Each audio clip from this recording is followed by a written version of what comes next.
Are you ready for another season of Guys at the Bar Talking Sports? Go Dogs, save 'em. Go fight, win, kick ass, go Gamecocks. Woo Pig Suey, go Hogs. Go Big Blue. Let's go Orange and go Cox. Go Blue. Oh yeah, go Giants. Yeah. Let's go Panthers.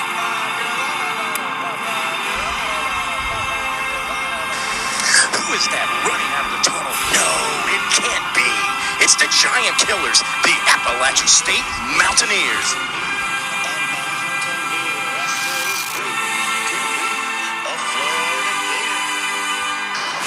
Let's go Webster. Go Tigers, baby. Wake up the Echoes. Go Irish. Go Gators. Honey, where are you going? Where are you going? Again? Just where are you going? Where are you going? You're not going to the bar again, are you? You like hanging out, drinking beer at the bar, talking sports? Come on out and join us weekly. Guys at the Bar Talking Sports, your podcast for just that. Hanging out, drinking some beer, talking sports. Are you really doing season 4 of that stupid podcast? Welcome to Guys at the Bar Talking Sports, the show where a bunch of people get together randomly on Wednesdays, Tuesdays, or whatever to do a show so that y'all can be entertained by us while we talk about sports. Hopefully it's entertaining. We keep having people coming back listening to the show, so and our audience continues to grow by leaps and bounds every single week. So that being said, we must be doing something right, so we appreciate y'all coming out to listen to us rant and rave and pretend like we know what we're doing. Because we don't, but we try, and that's good enough, right? Especially when we get a few beers in us. That makes it even better. So, anyway, this is Guys Bar Talking Sports. We are recording at a bar live. That's why you hear some background noise. If it's your first time listening, thank you. Subscribe to the show, and then share it with your friends and all that good stuff. We have a Facebook group as well. Everyone knows about that, except for the person that's listening that's a first-time listener, right? So subscribe to the Facebook group, join it, whatever. Let us know your favorite team, and then we'll move on. Hey, are you trying to direct traffic around here, my man? Because we don't do that. I do what as we just discussed, I do what I want to on this show, right? Okay, well, if you want to buy us a beer... Oh, is that what you were asking? Okay, let's go around the table and do some introductions, because I'm done talking. Ready? We got my man, the Chief, here, back again, second time in a row. What are you drinking, Chief? I am drinking 2 parts hydrogen, 1 part oxygen. Nice. Now, what is this? What is going on with you and not drinking? It's just you can't drink and then work the next day? It's just challenging for you? No, I'm going to give you hell about this every single time because you used to drink. Have you seen how... 2 years ago when he was on the show, he would drink a ginger beer every single night. So Have you seen how much weight I've lost? You do look really sexy right I only drink on the weekends. All right. Oh, well, maybe I should try doing that. Nah, I won't do that. We got my man, the Rooster. How's everybody doing? You're looking very serious today, Rooster. We're in the podcast, and I've had one more day to think about it, so now all my serious face is coming out. Holy crap. Okay, so I gave you an extra day. Extra day, yeah. And all of a sudden, you're like, yeah. All that pent-up anger. And brain is just full of sports information right now. Wow. Yeah, I'm bringing I it will to not do that to you again, then, all right? I will try not to do it on a Wednesday. We're sticking with Tuesdays. What are you drinking, Rooster? I'm drinking my usual, just a little bit of bourbon and a little bit of ginger ale. A lot of bourbon and a little bit of ginger ale? Well, yeah, you changed up the days, so that's not the case tonight. The perfect mix. The perfect It's subjective. Mix. Yeah, it's thank goodness for free pour laws coming to South Carolina circa 2005. Yep. Yes. Who's your daddy? Who's your daddy is back. Now, you were out wearing your shirt, so I was about to forget your name. You know what I mean? But I was about to call you Bass Pro Shops, because that's the shirt you have on today. I'm going fishing today. tomorrow. I'm on a fishing trip with my brother up to Kentucky. So. Okay, gotcha. So what are you drinking, Who's Your I Daddy? got a half a glass of Miller Lite, and that's it. I'm going to ice water. Okay. And we have Cheeks. Hello, hello. That is a pretty drink, Cheeks. Thank you very much. I'm drinking a type of mimosa called a cotton candy mimosa. You used to drink those last year too. I did. And I have a pale ale, Sierra Nevada pale ale, and this is your man, Hanger, chillin'. All right, so new season. We don't want to get into too many of the games that are coming up. The only game that's going to be really worth a crap to watch this weekend, maybe Notre Dame versus Navy. Obviously, I think military guys like my man here. Oh, you might be watching that game, right? No. But, no, you're not. All right. Well, wait a minute. Just What keep in time mind- is it? I was going to say, what Keep time in does mind it that start? game is in Ireland, so they're going to be 5 hours ahead. Yeah, it's probably like a 10 o'clock game, I believe right? it is a 10 o'clock game. 10 a.m.? I believe so. Oh, that might be good. Yeah, because last year the Nebraska game was on. I can't remember who they played, but they played in Ireland same weekend. Opening, it was the first game of the season, and it was at 10 or 11 o'clock in the morning. So the Fighting Irish are in Ireland. How ironic, right? What's that fan? What's those fans going to look like? Yeah, so on the Facebook group, I did. 2:30. Oh, yeah. It's at 2:30. Producer just called in. It's a 2:30 game, so it must be a night game over there in Ireland. Yeah. Thank you guys in the back. We appreciate your help for that. Yeah. So 2:30 game. Yeah, it was at midnight in Ireland. That's crazy. No, No, it's 7:30. It's only a 5-hour difference. Oh, okay. Gotcha. So, I think what I did is on the Facebook group, I put in, everyone put your scores and all that crap, like I've been doing for the last 3 seasons. If you guess the score, you get a beer. So go ahead and jump on that if you are listening. What I wanted to talk about, though, because I don't think that's going to be that interesting of a game, the Irish, according to my man Rooster here, are going to go all the way. So they're probably going to blow out Navy. I would assume. Navy hasn't been very relevant over the last couple of years. As a matter of fact, thank goodness they've lost the Army-Navy game, go Army. So the last 3 years, I believe, after a pretty hot streak. So don't see the Naval Academy bringing any heat to the Irish this year. It's all a matter of management of travel, so that can play a factor.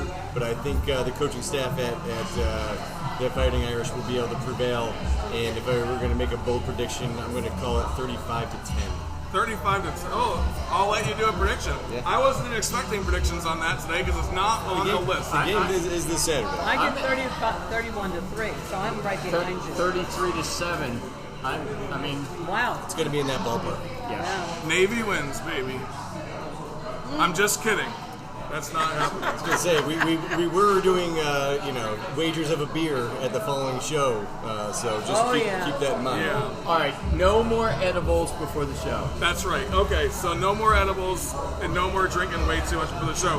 All right, new coaches this season. We always do a show on this every season, so I'm going to do new coaches, and I'm also going to do second-year coaches because that's just as relevant as a first-year coach, just because did they meet expectations so much. So we'll talk about a little about that as well. But let's go into this really fast. Matt Rhule, over at Nebraska. He came from the Carolina Panthers, got fired last season. Coached at Baylor, coached at Temple, did a great job at those programs before going to the NFL. Gets fired, now he's at Nebraska. This is a program that has not been relevant since 1999. Yeah, basically. Actually, that's the last time they won in Big 12. Yeah, and considering that, like maybe a couple of years after that, they were still slightly relevant, but they haven't had a winning season, I don't think, in at least 6 years. So They're not going to be relevant this year either. No. you don't think so? No. Okay. They've had 2 decades of not winning. Their fan base is not looking for a Big Ten championship. Their fan base is looking to go to a bowl game. That would be a win for That Matt would be a Rhule win in for your Matt mind. Rhule. Well, let's be clear here. That's a win for any first-year coach. When Beamer came on board, we said the same thing about South Carolina. And actually, we weren't expecting his first year. He did surprise us with a bowl game that year. Yeah. First-year coaching, it is very difficult. Coming where Matt Rhule came from to where he is going to be going at Nebraska with the talent level it's at Nebraska, it's in the trash. But not so fast. I say Matt Rhule coaching rules the day, and he's going to come on strong. We saw what he did in his previous jobs down at the UCF. Baylor and Temple. Baylor and Temple. He's going to be able to come in and make an impact. They haven't had good coaching there in, what are we talking about, 16 years, 20 years? So I think he's going to come in, I predict, better than just 6-6 at bowl eligible, but I'm going to say they're going to go 8-5 in a weakened Big 12. Wow. And to your point, they're in the West. That's a week in the West. I'm sorry, Big 10 West. Still, I mean, what's the competition? Iowa? Yeah. Who didn't score Wisconsin.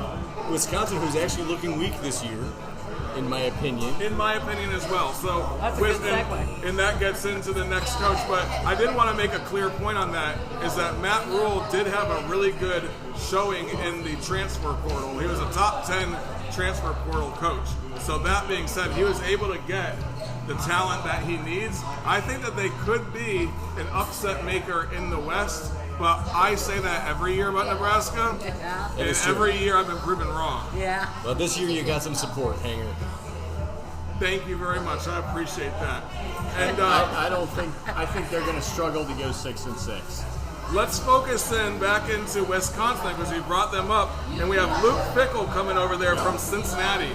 Coach of the year in 2021 at Cincinnati. Yep. Was interim head coach at OSU coming off of Jim Tressel's disaster. He didn't have a great season. He went 6-7 at OSU. Should have wore a vest. Now, Wisconsin was 7-6 last season. That was a bad season for them. It was a 6-6 season with a win in a bowl game. Yep. I can't remember who they played. It was I can't remember who it was, but it was a pre-Christmas bowl though. He coached that bowl game. Fickell did. Yeah. So, well, no, I'm saying Wisconsin, the coach that they got fired did not. Wisconsin was 6-6 with a bowl game win that made him 7-6 for the season. Luke Fickell was 9-4 last season, but did go undefeated and was the first time a group of five team got into the playoffs. So that being said, can he turn Wisconsin around?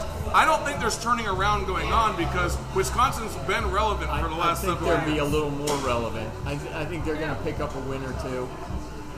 Not so fast. His recruiting is strong. So here's my issue with Luke Fickell. Some reports coming out of Wisconsin camp that they're going to be a more Cincinnati-like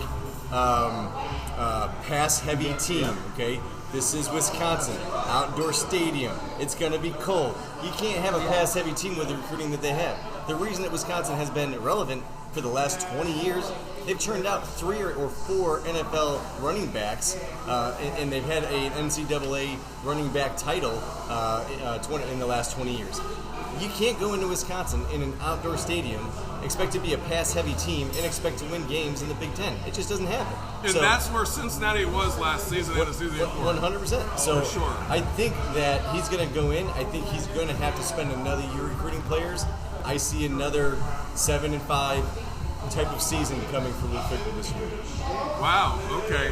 And they're ranked, I think they're ranked number 20 in the top 25 They are every year. Now. They got to throw in somebody else from the Big 12 besides Michigan, Penn State, and OSU to make the Big 10 relevant. But for the last 2 years, Wisconsin has ended up outside of the top 25. Gotcha, okay.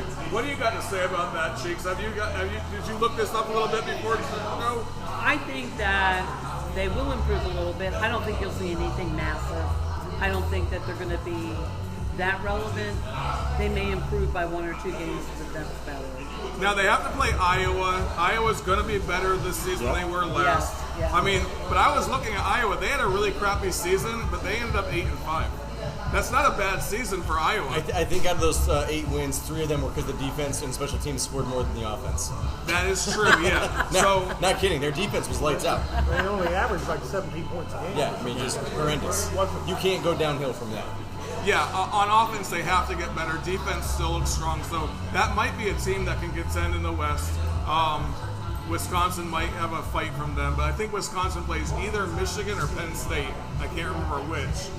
Sometime in the season. That's the only ranked team that they're playing basically going into the season, I think. That's going to be the toughest challenge they're going to have. Luke Fickell has an easy schedule, let's just say that. Yeah. So he can go in there and get those 7 wins. Who knows? But we'll move on to Coach Prime, because that is the most hyped hire I've ever seen to a third-rate school, in my opinion. Colorado has been good in the past, right? But 1994?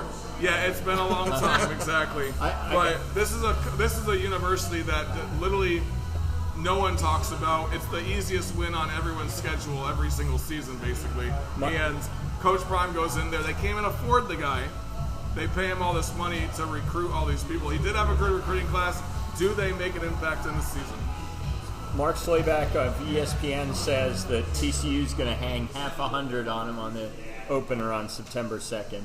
And you know what? I wouldn't be surprised. And Nebraska goes in there week 2, and they'll be playing, and I don't think that they're going to be able to beat Nebraska either. Yep. That's my opinion. But I also think because of all the smack talk, the Neon Dion charade that he's been doing ever since he's gotten this job, and even the attitude that he's had with the players and how he treated players that were there, they had, I think, of a roster of 68, 50 of them were either told to leave or left after he got the job. Yep. So you're talking about rebuilding an entire program and trying to initiate a program that, and I've said it before, no offense to HBSU universities, but it's not on the same status of Division I football. So I think Prime's going to have some lessons learned. I think that it's going to be a better team by the end of the season, but when you're rebuilding from scratch and trying to build a program and put 50-plus players together for the first time on the field, wouldn't surprise me if TCU hangs 100, if not more. And I also think that because of the way that Neon Dion is, that all the coaches, I bet you all they do is play clips of Deion Sanders talking smack and saying, let's be the team that goes in there. So he's going to have that target on his shoulders no matter what his record is. It's kind of like, everybody puts on their best game for the number 1 team. This is going to be a lot of teams' number 1 team to go after to make sure that they don't lose to Deion Sanders. And they play, after they face TCU and Nebraska, they play Oregon, USC, Oregon State, and Utah. Well, Oregon, USC, and Utah, he should be a little concerned about. Well, of course he's going to be majorly concerned about those. Yeah, USC. Yeah, he's going to be majorly concerned about those colleges and playing those schools. But I mean, all those universities, they assume that they're going to win against Colorado. That's going to be the status quo. They have Colorado like 3.5 wins this season. Who's your daddy? I want you to get your say about this. I think it's going to be a struggle, and you can put that for the whole season for Colorado. I just think it could be 73-7 the first game. Lay 100. I mean, I think these teams will just run it up on them because of Neon Dion, of the things he's done in the past. I mean, what coach in college football ridicules his players for not fighting in a team scrimmage? He ridiculed the other players not jumping in and fighting. I mean, what are we teaching here? Yeah. I think that the expectations are super high, and I would hate to be a coach that, like we just said about Matt Rhule, right? If he goes to a bowl game, that's a win. Yep. And people are thinking Deion Sanders is going to go undefeated. Like I've heard, I mean, no real commentator would say that, but there's people in their mind when he got that job, they're like, oh, Colorado's relevant now. You don't become relevant just because of your coach. He might be in 2 or 3 years. If he wins 4 games this year and he gets bowl eligible in his second year, he'll start doing something. He does attract some players. And what father is going to say no to Deion Sanders coming down to their house? Hey, I'm going to come down and see your son. He's a 5-star quarterback. It depends. Is Hugh Freeze and Matt Rhule coming to your house too? Yeah, let's move on to Hugh Freeze then. That's a good transition. You've been taking notes on this, Chief. Third called coach rookie in DC. 4 years. Good job. So Hugh Freeze, up and coming quarterback in the SEC at one point. Screwed up, made some mistakes. What was it, recruiting or some crap? Oh, taking people to strip clubs is what it was. Is that all it was? I think there was a little bit more than that. We're going to keep it... A little more than a strip club. We're going to keep it kid-friendly, but he had a burner phone that had specific types of industry, the oldest industry in the world, on his phone for his players. Yes. So he went to a Christian school to make sure that he cleanses his sins, went to Liberty, right?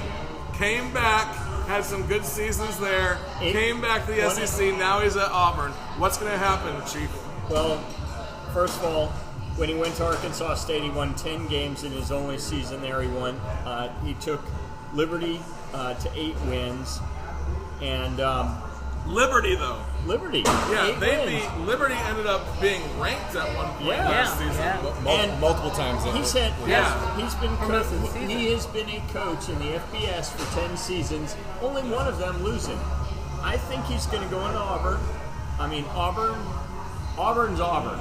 He's going to go in there and whatever, if they were a 5-7 team, he's going to take them to 7-5. Can they beat Alabama? That's that. No. If he beat, I don't think they can, but if they do, he's going to have a breakout recruiting year for the following season. And there's enough question marks on the Alabama team that if they have a shaky first half of the season, there might be a chance. This is his chance to do it, to make a mark. But, I mean, if they beat Alabama, that's a win for him. He just got a 5-star recruit to be committed from Alabama to Auburn. I think in time they're going to be a force. And he calls himself the practice jerk. He says perfect practice makes perfect. He pushes them hard in practice, like maybe harder than anybody else. What do you think, Brewster? You know, back when I was in the Army, we had what we called field soldiers. These were guys that, when they were out in the field, or when there was trouble, they worked hard. They were the best at what they did, and they did amazing things for their unit when they were out in the field. But when they got back home, they'd go out to the bars. They'd get in bar fights. They'd get arrested all the time. You'd have to be waking up at 3 o'clock in the morning to go pick them up, and then you'd have to be in front of the CEO the next day. Hugh Freeze is a damn. He's a field coach. He's a field soldier, because the guy gets stuff done. There's no doubt about it. It's just a question mark of, is he going to get it done in the right way? If you look at what he did, what was it, at Ole Miss when he was there? He kind of made Ole Miss relevant again, to be honest. He did, yeah. Was that 2012-ish? Yeah. So when all that happened, I think most of the SEC coaches were happy with that, because Ole Miss was coming up pretty quick. So it's kind of ironic that it only took a couple of years for him to come back to the SEC. I don't doubt his ability to put a team on the field. I doubt his ability to do it cleanly. So we'll see what happens. I think that he's washed of his sins. He went to Liberty. We'll see what happens. He was baptized. I mean, the whole 9 yards. I'm not going to say I do think that people can change, but I'm interested to see if he's able to sustain it once the pressure hits. Liberty's one thing. You can take 2 and 3 star recruits and make a good team in the league that he was playing in, and he did that. Got a couple studs in there. Now you're talking about, again, you're in the big leagues again. You're in SEC. Auburn's been mediocre the last couple of years. I think he's good. I think he's going to do better than 7-5. I think they're going to be more like an 8-4 team. This year? Yes. Ole Miss was 2-10 the season before Hugh Freeze was the coach. His first season there, they were 7-6. 2-10 to 7-6. I think Hugh Freeze is going to be an SEC force to be reckoned with. 8-4 at Auburn this year. Well, I agree with that. Nowadays, you don't need a burner phone with some prostitutes' names on them, right? What you have is NIL money. Or you have a burner phone. Get yourself a darn assistant coach. Like, you have a burner phone. You have a burner phone that has the phone number of the local Chevy dealer on there that's going to give you a Cadillac, sure, and pay you some money to play. No, I mean it's certainly. We're going to talk about NIL later on whether or not it's good or bad. There's going to be plenty of money at Auburn because they got a huge fan base and a huge alumni base. So I have no doubt that the money is not going to be an issue there. I will say that why are they pulling 5-star recruits out of Alabama? It's because you're guaranteed to play at Auburn as a 5-star recruit. Alabama, you're guaranteed to sit on the bench for a year probably. Yeah. So speaking of teams that maybe don't have a humongous fan base and probably don't have a lot of money for their program, and it shows because they did not go search for a new coach, and that's Brent Key over at Georgia Tech. This is the interim coach of last season after they fired their coach, and they just decided to hire the guy. Why would they do that? Is that a mistake at Georgia Tech? Is this just a program that's irrelevant anyway? More or less. Now, should we even be talking about them on Guys at the Bar Talking Sports? So Brent Key, not long. Only because they play big team. He took them 4-4 last season, which was their first non-losing season in 4 years. His goal is like Matt Rhule's. Can I get 6 wins and get to a bowl? Yeah, and that put there you go. Finally, but he got more. He's got a hard way to get there. First of all, who's his in-state rival? Georgia, which that impacts his recruiting. Number one. Number two, he's got to face Clemson, Georgia, and Mississippi State as a typically bottom dweller ACC school. Yeah. So we've already spent too much time on a program that is not impactful. Okay. So that being said, this is a program that invested a lot of money into a coach who sadly passed away last year, and that's going to be Mississippi State. But Zach Arnett was the defensive coordinator, and now they made him the head coach. Why would Mississippi State, I mean, is Zach Arnett really that big of a name? Is that somebody that's going to create a program that's going to win? Or is this just a mistake that they're not going to get somebody like Mike Leach back? But he also brought in the offensive coordinator from App State, too. So he's trying to redo the program. So Leach had his eye on one way to play and one way only. So Zach is doing something a little bit broader. Okay. With the running they're still going to be heavy in the pass because they have their quarterback to do it. Well, they got Will Rogers as their quarterback, but they also brought in Mike Wright. He's a transfer from Vanderbilt. Okay. So the question is he a much better quarterback than Vanderbilt, and that's why he transferred, or is this just going to give him a backup quarterback who can take some snaps? I don't know. I think that Mississippi State has the potential to do a lot this season, but I don't think that they are going to just because of the coaching. But you never know. From my understanding, the plan is, wow, it got really loud in here. Hey, just like my kids say to me all the time, this place just got lit. This place did just get lit. Teresa went from one side of the bar to the other. Oh, is that what happened? Yeah. All right. That's what we got. All right, second-year coaches. We're going to go into the second-year coaches because Brian Kelly made a freaking impact last season. Absolutely. Winning the SEC West. First year as a coach. Most people say first-year coach is good if you got him at 6-6, right? Yeah. As long as they're bowl eligible. Brian Kelly did something at that program. And what do y'all think? Was he an A or an F for them? And what are his expectations this season? Definitely an A. And I think he's a 9 or 10 win, if not already all the way to the playoffs. Do they win the SEC? We won't get into that. I'll say this. Too early. You'll say this, Rooster. What is the last SEC West team to beat Alabama 2 years in a row? LSU? I don't know. Me neither. I was just tossing it out there because I don't think it's happened in the last 20 years. Okay, That's true. So I think he's got his task ahead of him. I still can't get that fake Southern accent out of my mind from Brian Kelly. Okay, so I'm judging the guy based on that one. I think he was a phony. I think he is a phony. I don't think he's going to be better than 10-2.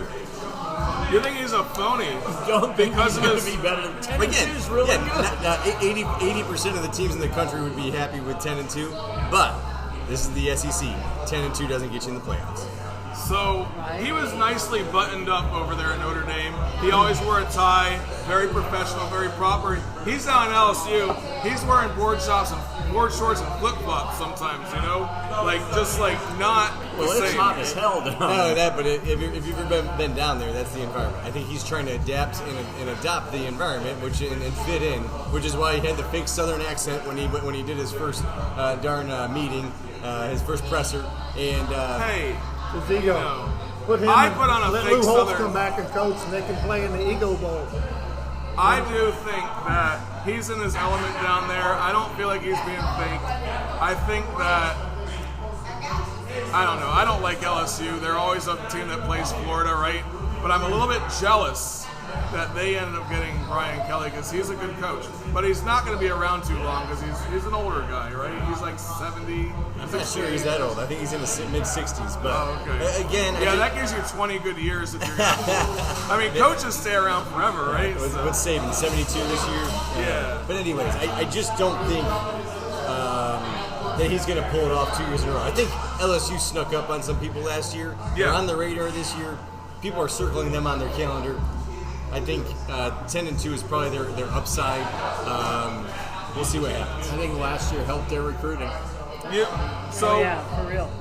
Winning always helps your recruiting. So here's a team that recruited last year pretty well. Actually stole people from the transfer portal from the team that he left over in Oklahoma. And we're going to let my lady Tinks, who is that coach? USC Lincoln Riley. So grade him on last season because this is a program that was irrelevant the year before. Oh, it's definitely an A. I mean, he brought himself a quarterback who got himself a Heisman. So, and they didn't have a lot of significant loss over the last year. So they're coming back ready to go. Their guns are fully loaded and ready to shoot. And yeah, they are ready to roll. They finished with only 3 losses last year, and 2 of them were exactly like one play away from actually winning. So they could have had those 2 losses actually be wins. And I think he's going to come out guns a-blazing. He's going to do wonderfully in his division and then some. The only challenge I see to this is that there's a couple of teams in the Pac-12 that can compete with them. Yes. Oregon, Washington, Utah, right? Those are 3 teams that, while they're not on the same level as some of the teams out east, let's be honest, right? Right. These are teams that can compete. The Pac what? Yeah, the Pac that's going to be gone in a couple, by 2 years from now, they'll be a thing of the past. So what are your thoughts on the USC? What do you think about Lincoln Riley and his grade for the season last year? And what is his expectations this year? Again, for me, we talked about it. Week league. That's the bourbon talking. Week league. I think they're going to be at the top of the Pac-12. I mean, that's the bottom line. That may earn them a right to the playoff. They're going to be a first-round loser in the playoff. So I don't think they're there yet.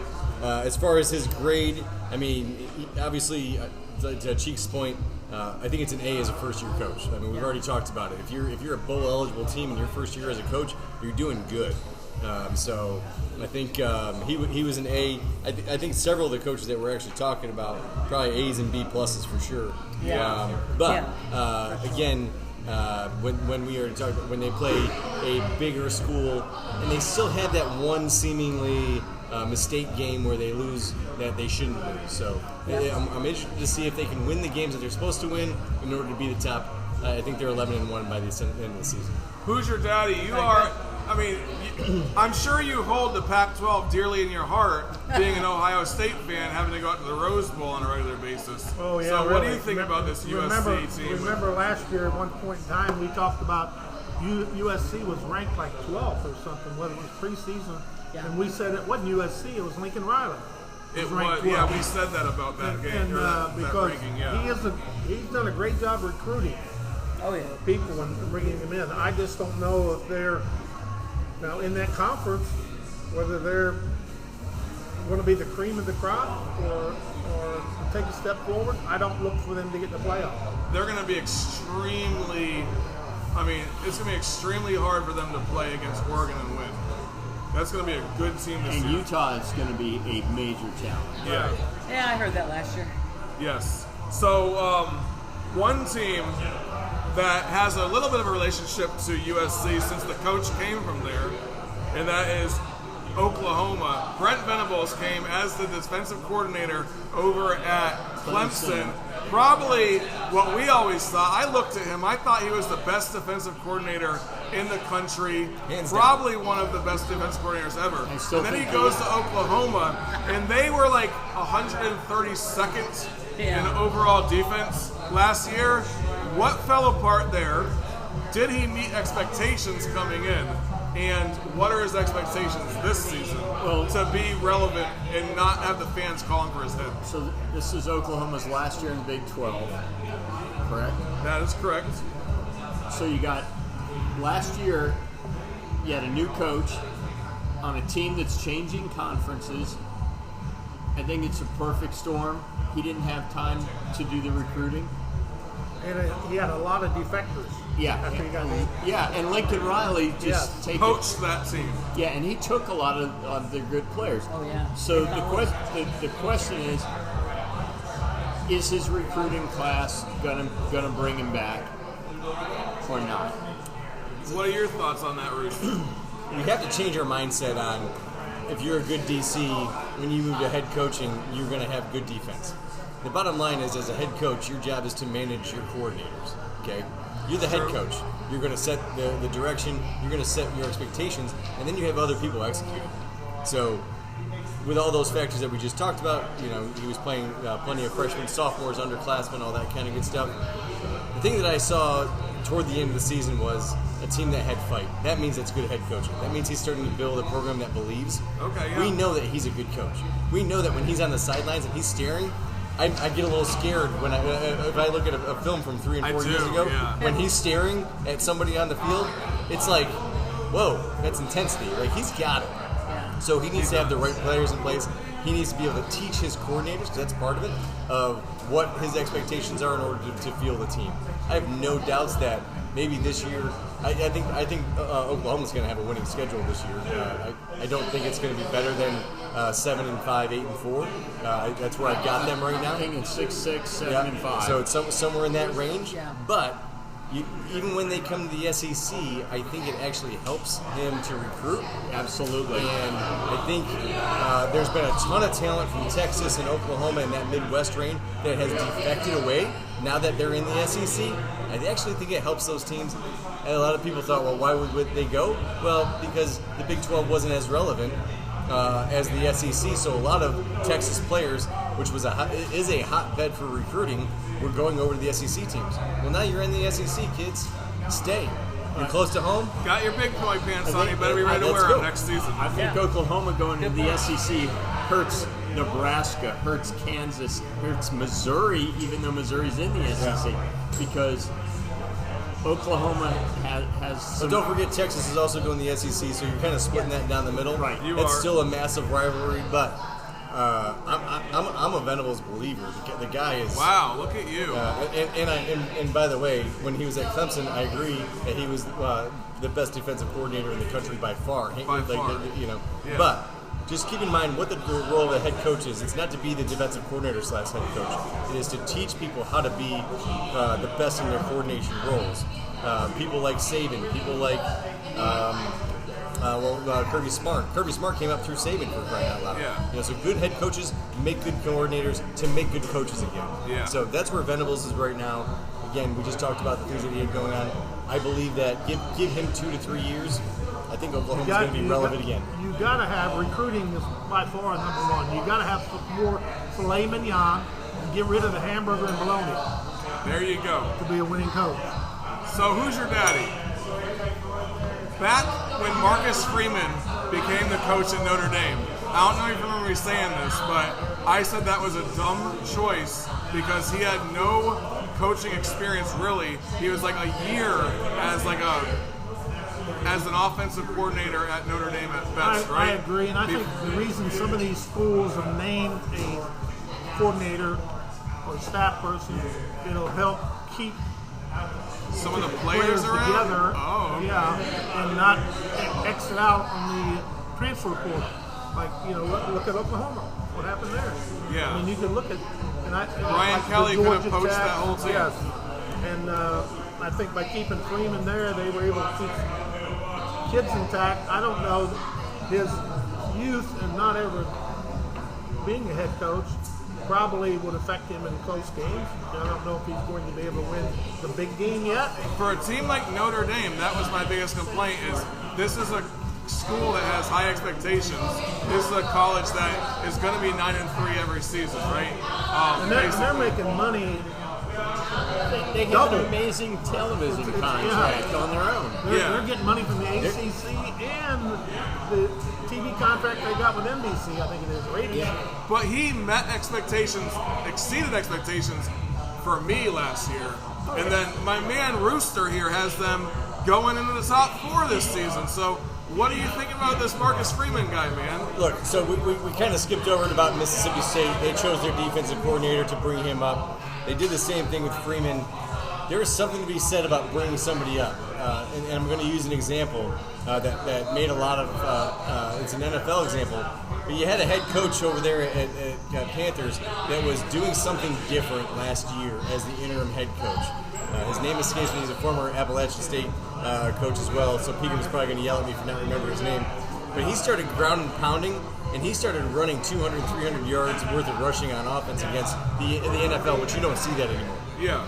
And then they told him, no, go ahead and go. And then they bring in some schlepphead that's going to be coaching the Panthers to a 4-10 season.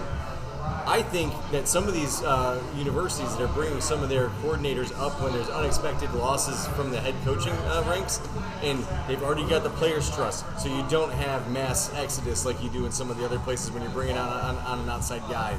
So you stabilize your program a little bit, you believe in them, you give them confidence. I think Freeman was my B+ for last year. Did not quite, in the beginning, had a couple of tough losses for Notre Dame. But, again, another program, similar to Venables. As the season went on, that team started to believe a little bit more and a little bit more and a little bit more. They were a good team by the end of the season. Yeah. And now they have a star quarterback. Yeah, they do. And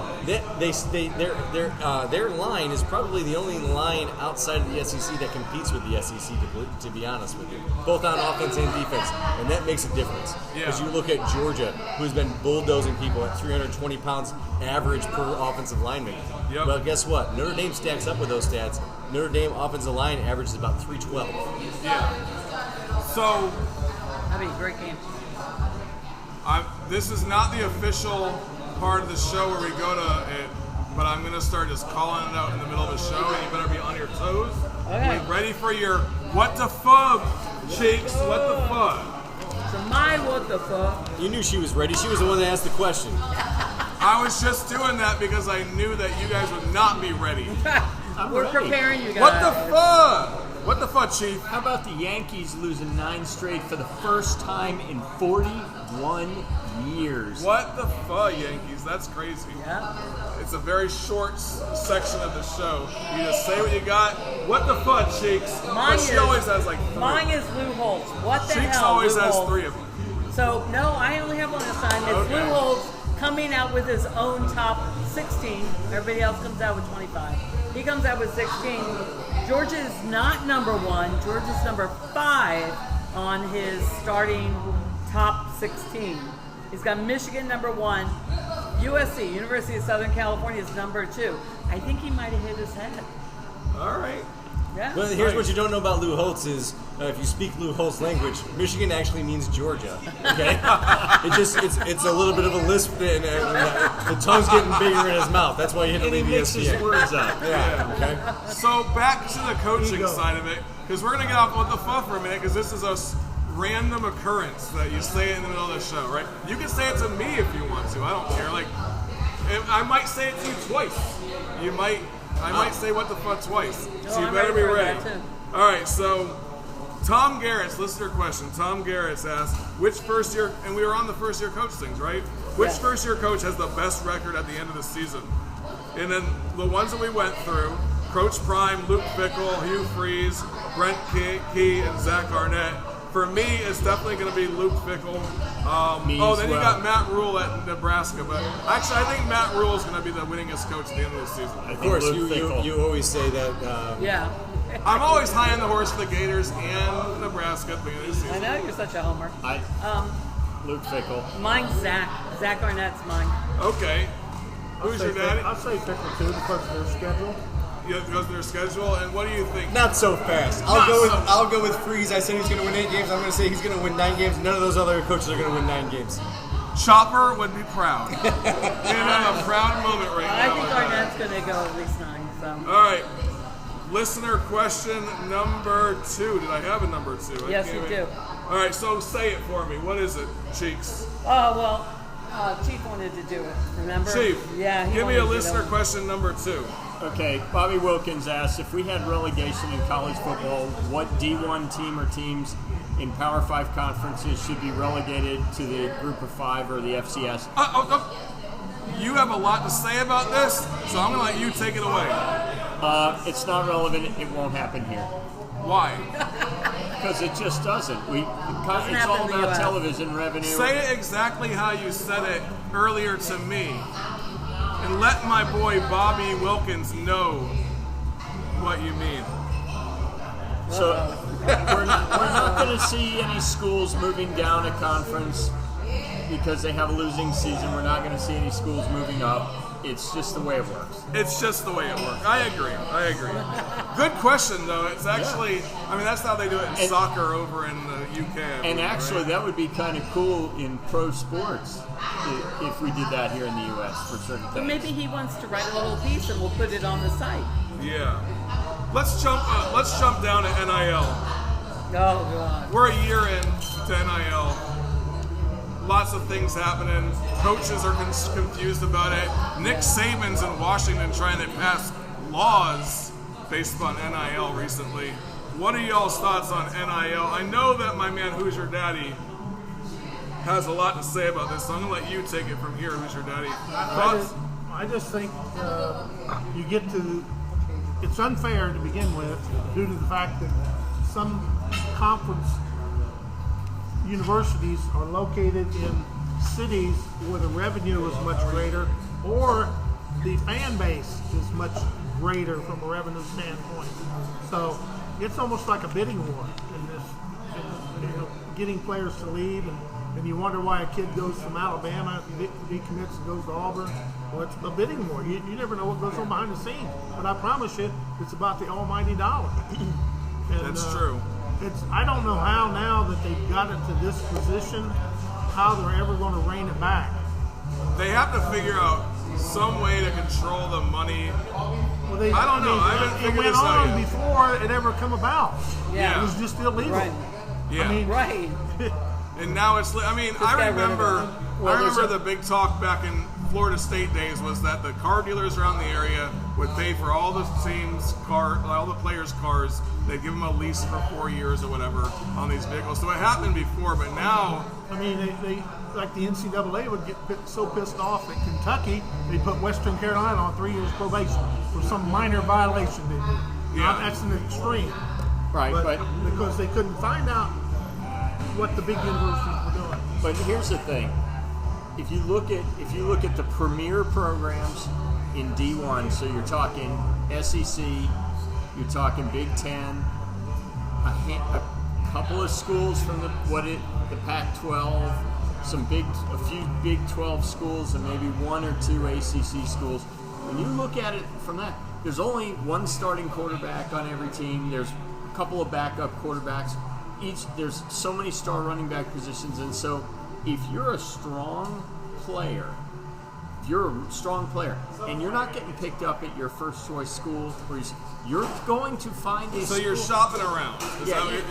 I mean, you want the most NIL, but you also want the school that's going to play for the school that's going to get you to the next level. Yeah, for sure. I mean, who cares if Mississippi State pays more than anybody, but you're on a team that's not going to get you visibility or potential NFL. And there's a lot of things that these players are taking into account. Rooster, you have got to say something about NIL. No, I'm actually just going to disagree with Chief a little bit. If you look at the NFL, after your first 5 picks, you get schools from all over the country. So those scouts are out there. Yeah. They're picking up people left and right. Well, that's what I'm saying, though. You still have to be on a team that can do something. Yeah, not necessarily. The Eagles picked up a rugby player from Australia. Yeah, if you're a freak athlete and you're going to stick out, there's going to be a scout that finds you. Right. Yeah. So right. I mean, bottom line is the NIL, the question is the NIL good for college football? And I'm going to actually say no, it's not. No. And it's because of we're creating just it's just a mini D-League, in my opinion, is what it turns into. So there was a time where you took pride in what you did. It's a pretty big D-League with 133 teams. Sure, but back in the day, it was an honor to go to college for 4 years. Now we're teaching kids you don't go to college for 4 years anymore. Not football, you have to stay in for 3, and that's only because they don't get killed out there in the NFL. So you got a college education. You were one of, I don't know, less than 1,000 people that had out of 133 schools. You got rosters. You're talking about 60, 70,000 kids, or even 6,700 kids. Only the top 1,000 maybe are going to go get in the NFL. Even then, out of that, 600 or so are going to go to a practice team.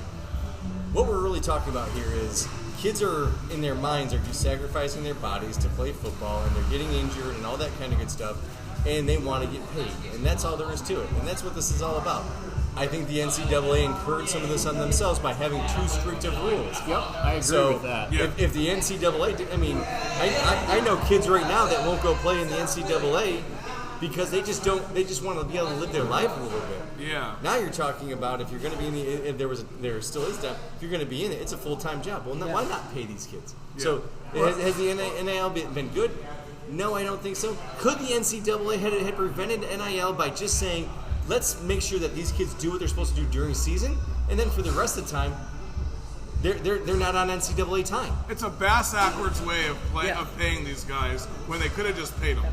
Or not even paid, just let them be kids. Or allowances or something. 100%. Like, these are amateurs. Do not pay an amateur. But hang on, we're going to keep going on this just for a second, because if you look at it, you have lifting 6 a.m., you have breakfast 7:30 a.m. It's a job. You have class, you have study hall, you have dinner, you have practice.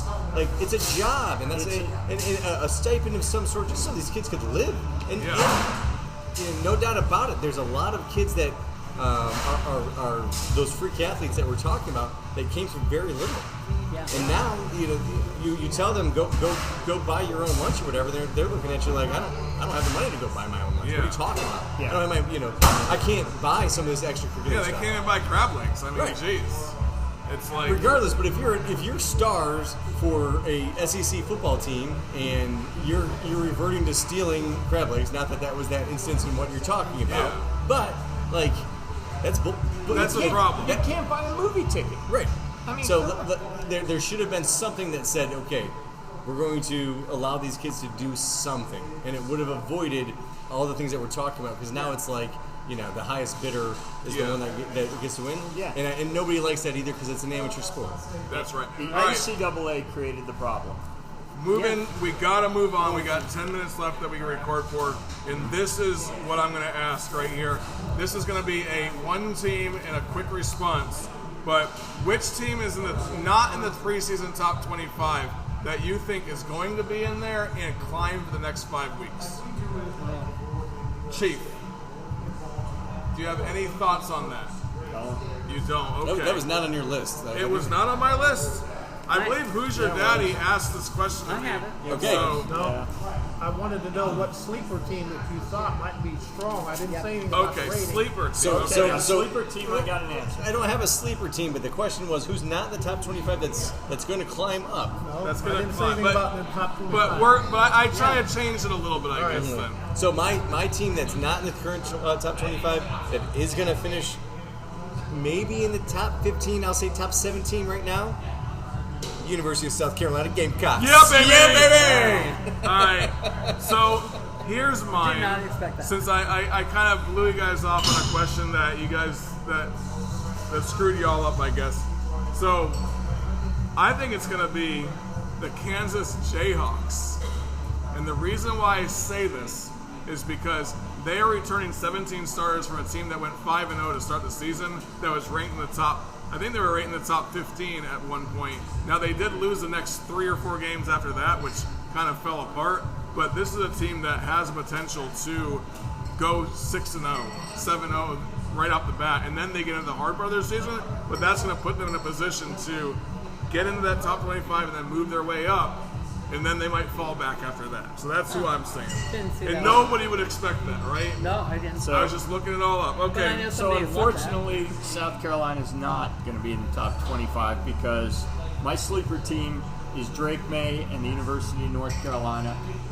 And they're going to top 25. They're already in the top. They're the sleeper team who is going to be a powerhouse at the end of the season. And that's my last call. But they're not a sleeper. Your sleeper team. Who's your sleeper team? I don't have one. You don't have one. Who's your daddy? Your sleeper team. I was thinking South Carolina as well. South Carolina, okay. I think it's going to be Texas A&M is the sleeper team that no one's people are expecting it a little bit, but there's a team that had a crappy season last year. They're going to have a great season this year. They might be competing for the SEC West. I think they're going to have a new head coach after the 6th game. All right. Mine is Florida. No, I'm kidding. Thank you. We gotta say Florida at least once per. Right, and I was shocked you didn't say that. That's three times. Yeah, Ray got so excited when Cheeks just said that. Excuse me, Hanger got so excited when Cheeks just said that. I got them going 10-2. So yeah, of course you do. I'm clearly delusional. You had them undefeated last year, as a matter of fact. Yeah, and I'm clearly delusional. They're going to lose 2 games this year. Yeah, they're only losing 2. They're their first 2. I really think it's going to be Mississippi State. That's a good choice because that's one of the teams on my list as well because they do have a lot of returning starters. They also have, but then again, the new coach thing really blows that up. You lose the Mike Leach edge. I don't care what anybody definitely says. lose the Mike Leach edge. So, thank you all for coming out. This was an extended show.